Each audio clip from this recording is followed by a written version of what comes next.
സാറിന് കുഞ്ഞുനാളിലും ഓണം നല്ല അസലായിട്ട് സാർ ആഘോഷിച്ചതും അല്ലെങ്കിൽ ആ ഓണത്തിന്റെ ഒരു അറ്റ്മോസ്ഫിയർ അത് സാറിന് മനസ്സിലേക്ക് ഒരുപാട് ഉൾക്കൊള്ളുകൊണ്ടായിരുന്നു സാറിന് ഒരുപാട് ഓണപ്പാട്ടുകൾ എഴുതാൻ സാധിക്കും? അതെ, ഓണം ഓണം ഒരു ആഘോഷമാണ്. ഓണം ഞങ്ങളുടെ കുട്ടിക്കാലത്ത് ഇന്നത്തെ നിങ്ങളുടെ ഇപ്പം ആനയുടെ കാലഘട്ടമോ അല്ലെങ്കിൽ ആനയുടെ മക്കളുടെ കാലഘട്ടമോ അല്ലെങ്കിൽ ഒന്നുമല്ല, ആനയുടെ പേരൻസിൻ്റെയൊക്കെ കാലഘട്ടത്തിൽ ആണല്ലോ ഞാൻ.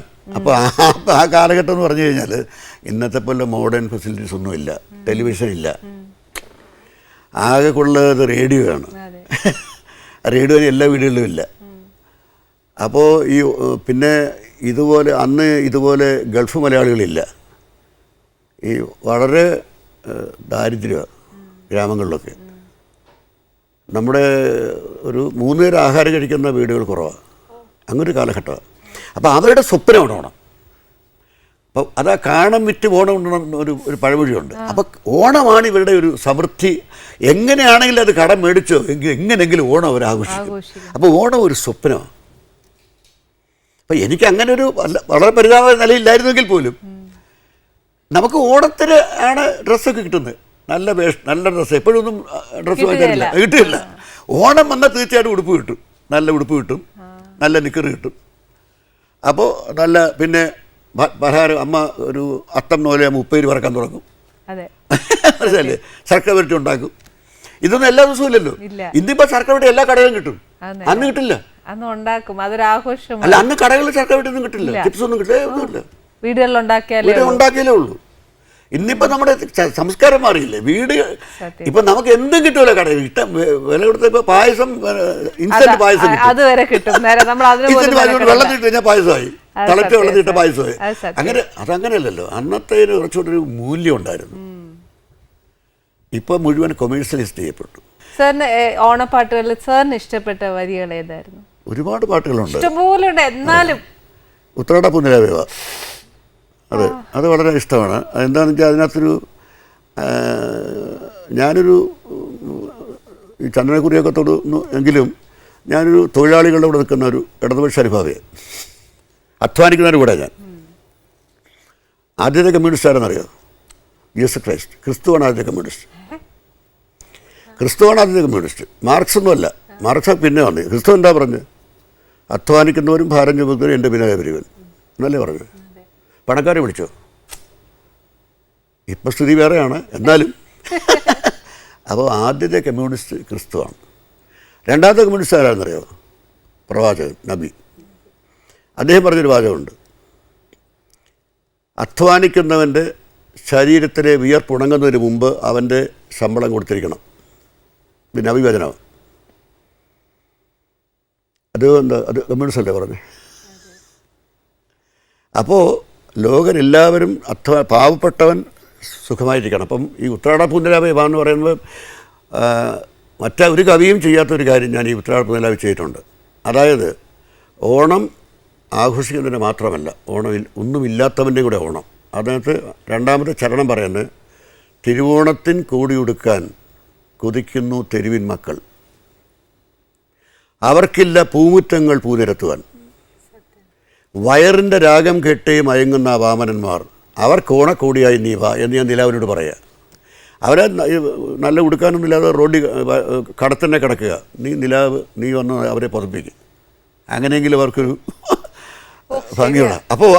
അപ്പോൾ ഇതുകൊണ്ടാണ് ഈ പാട്ട് ഇഷ്ടം. കാരണം എപ്പോഴും ഞാൻ രണ്ട് സൈഡും ഒരു വിഷയത്തിൻ്റെ രണ്ട് വശങ്ങളും ഞാൻ നോക്കും. അതായത് എല്ലാ മനുഷ്യരിലും നായകനും വില്ലനും ഉണ്ട്.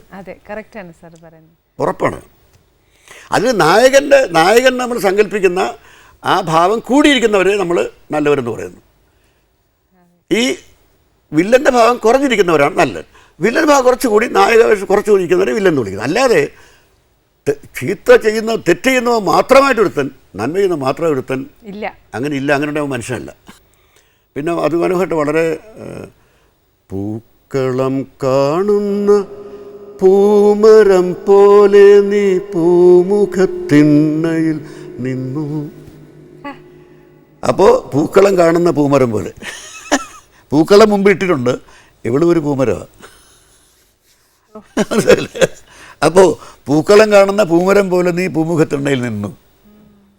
അത് ഈ കസവിട്ട വീരാളി പട്ടു കൊടുത്ത് അവൾ നിൽക്കുകയാണ്. അവൾ പഴയ കാമുകയാണ്, പക്ഷെ ഇപ്പോൾ അവൾ മറ്റാളുടെ ഭാര്യയാണ്. അപ്പോൾ ഓണമാണ്, ഇയാൾ ഒരു അതിഥിയെ പോലെ വന്നിരിക്കുകയാണ്. മനസ്സിലായില്ലേ?